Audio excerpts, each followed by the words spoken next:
దేవుడిపై అంచలంచలమైన భక్తి విశ్వాసానికి ప్రతీకగా నిలిచింది ఆ ప్రార్థనా మందిరం. ఆకలితో అలమటిస్తున్న వేలాది మంది పేదలకు 10 ఏళ్ల పాటు కడుపు నింపింది.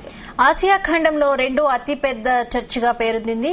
పరమత సహనానికి ప్రతీకగా నిలుస్తూ శత వసంత వేడుకలకు సిద్దమైంది. ఈ నెల 25న క్రిస్మస్ సందర్భంగా 100 ఏళ్ల మెదక్ చర్చిని సర్వాంగ సుందరంగా తీర్చిదిద్దారు. మెదక్ చర్చ్ 100 ఏళ్ల ప్రస్థానంపై జీ తెలుగు న్యూస్ ప్రత్యేక కథనం.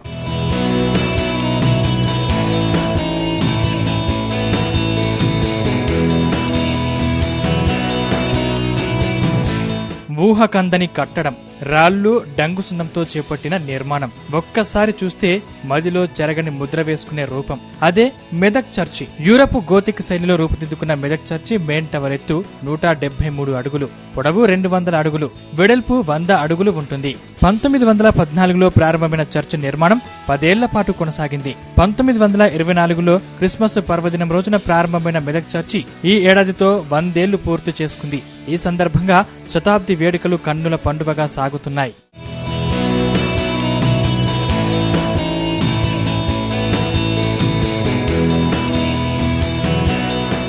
క్రైస్తవ మత ప్రచారకుడిగా ఇంగ్లాండ్ నుంచి ఇండియాకు వచ్చిన రెవరెండ్ చార్లెస్ వాకర్ ఫాస్నెట్ 1897లో మెదక్ పట్టణంలోని చాపెల్ చర్చి బిషప్ గా నియమితులయ్యారు. ఫాస్నెట్ అత్తమామలు ఆయన ఉండేందుకు మెదక్ మిషన్ కాంపౌండ్ లో 2 అంతస్తుల బిల్డింగ్ ఇచ్చారు. ఒకరోజు సాయంత్రం బిల్డింగ్ పైన పచార్లు చేస్తున్న సమయంలో చర్చి చిన్నగా ఉండి తాను ఉండే బంగ్లా అంతకన్నా పెద్దగా ఉండడం గమనించారు ఫాస్నెట్. అలా ఉండడం అపచారంగా భావించి పెద్ద చర్చి నిర్మించాలని నిర్ణయించుకున్నాడు. ఇంగ్లాండ్ కు చెందిన తన ఫ్రెండ్ ఇంజనీర్ బ్రాడ్షాతో 200 మోడల్స్ గీయించి అందులో ప్రస్తుత చర్చి నమూనాను సెలెక్ట్ చేశారు. అలా ప్రారంభమైన చర్చి నిర్మాణం దాదాపు 10 ఏళ్ల పాటు సాగింది.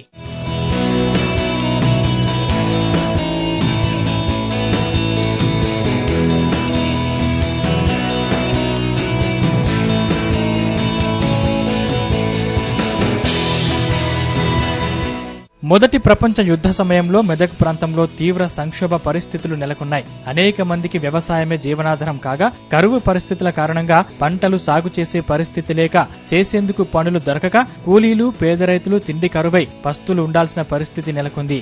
చివరకు మరణాలు కూడా సంభవించాయి. అదే సమయంలో మెదక్ చర్చి నిర్మాణం కావడంతో స్కిల్ లేబర్ తో పాటు లేబర్ కు పని దొరికింది. మెదక్ పట్టణంతో పాటు మెదక్ మండలం రామాయపేట, శంకరంపేట, కొల్చారం, వెల్దుర్తి, కామారెడ్డి జిల్లా నాగిరెడ్డిపేట మండలానికి చెందిన అనేక మంది కూలీలు చర్చి నిర్మాణ పథంలో పాల్గొన్నారు. ఆసియా ఖండంలోనే రెండో అతిపెద్ద చర్చిగా పేరొందిన ఈ కేథడ్రల్ చర్చి దేశ విదేశీ టూరిస్టులను ఆకర్షిస్తోంది. క్రిస్మస్ ను పురస్కరించుకుని ఈ నెల 25న శతవసంతాల వేడుక నిర్వహిస్తున్నారు.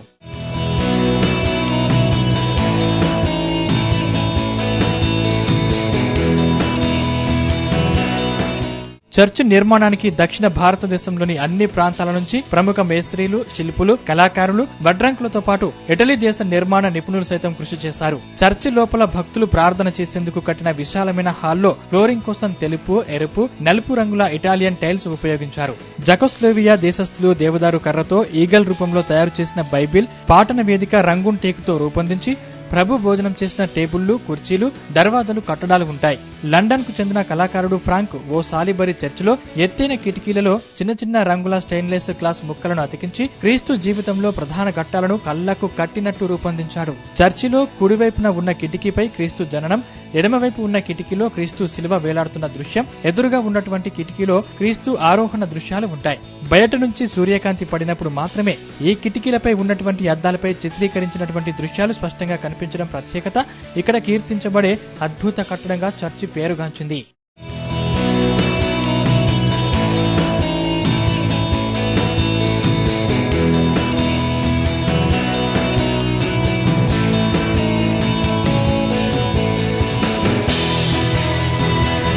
చర్చి వెనుక భాగంలో ఉన్న వెస్లీ గోల్ బంగ్లా ప్యాలెస్ ను తలపిస్తుంది. చర్చి నిర్మాణం పూర్తయిన 2 ఏళ్లకు 1926లో క్రైస్తవ మత ప్రచారకులకు శిక్షణ ఇచ్చేందుకు దీనిని కట్టారు. ఇంగ్లాండ్ లోని ట్రినిటీ ప్యాలెస్ తరహాలో ఉండే ఈ బంగ్లా టూరిస్టులను విశేషంగా ఆకట్టుకుంటుంది. ఇక్కడ సినిమా షూటింగ్లు కూడా జరుగుతుంటాయి. మెయిన్ ఎంట్రన్స్ కు ఎదురుగా కుడి, ఎడమ వైపులో ఉండే అద్దాల కిటికీలు ఈ చర్చిలో స్పెషల్ అట్రాక్షన్. తూర్పు దిక్కున ఉన్న కిటికీ అద్దం మీద యేసుక్రీస్తు పుట్టుక, పడమర వైపు యేసు శిలువ, లేచిన దృశ్యాలు కనిపిస్తాయి. చిన్న చిన్న రంగుల అద్దాలతో ఈ 3 కిటికీల్లో యేసుక్రీస్తు జన్మ వృత్తాంతాన్ని పొందపరిచారు ఇంగ్లాండ్ కు చెందిన కళాకారుడు సాలిస్ బరీ.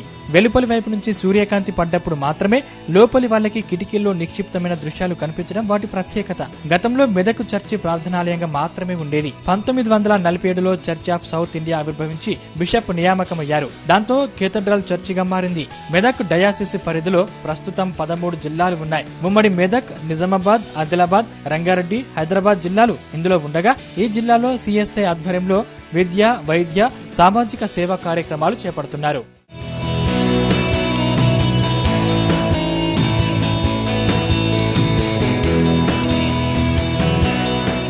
శతాబ్ది ఉత్సవాల సందర్భంగా తెలంగాణ ప్రభుత్వం ప్రత్యేక నిధులు కేటాయించింది. సుమారు 30 కోట్ల రూపాయలతో అభివృద్ధి పనులను చేపట్టి చర్చికి వచ్చే యాత్రికులకు ఏర్పాట్లు చేస్తుంది. ఆలయ కమిటీ సభ్యులు, బిషప్ మరియు ఫాదర్స్ దైవ ఆరాధకులు ఇక్కడికి వచ్చే భక్తులు సుమారు 10 లక్షల పైన ఉంటారని అంచనా వేసి వారికి సరైన వసతులు ఏర్పాటు చేస్తున్నారు. రాష్ట్ర గవర్నర్ జిష్ణుదేవ్ వర్మ కూడా చర్చిని సందర్శించారు. చర్చి విశిష్టతలు తెలుసుకుని సంతోషం వ్యక్తం చేశారు. శాంతికి ప్రతీక మెదక్ చర్చి అని రాష్ట్ర గవర్నర్ పేర్కొన్నారు.